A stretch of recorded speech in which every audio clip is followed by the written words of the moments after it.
6টার সময় বাসা থেকে বেরিয়েছি ঢাকা থেকে, যাতে এই মিটিংগুলি করতে পারে। সাধারণ মানুষ অসহায়, তখন আমাদের বাধ্য হয়েই সেই ব্যবস্থা নেওয়া।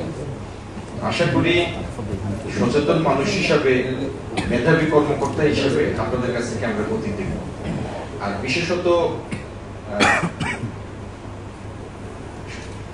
প্রস্তাবনা সুন্দর করে প্রেজেন্টেশন করেছেন, কিন্তু আপনার কথার মধ্যে রেজলিউশনের ওই জায়গাটা নাই, কোনো কথার সমাধান নাই।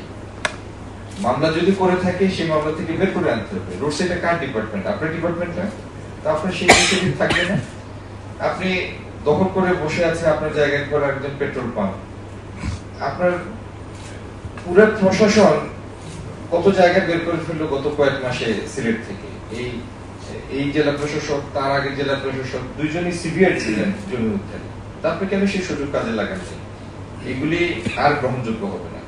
এগুলি আজকে আমরা সুন্দর করে কথা বলছি, আমরা চাই যে আপনাদের মধ্যে সচেতনতা আসুক এবং আমাদের প্রত্যাশার সাথে আপনারা তাল দিন।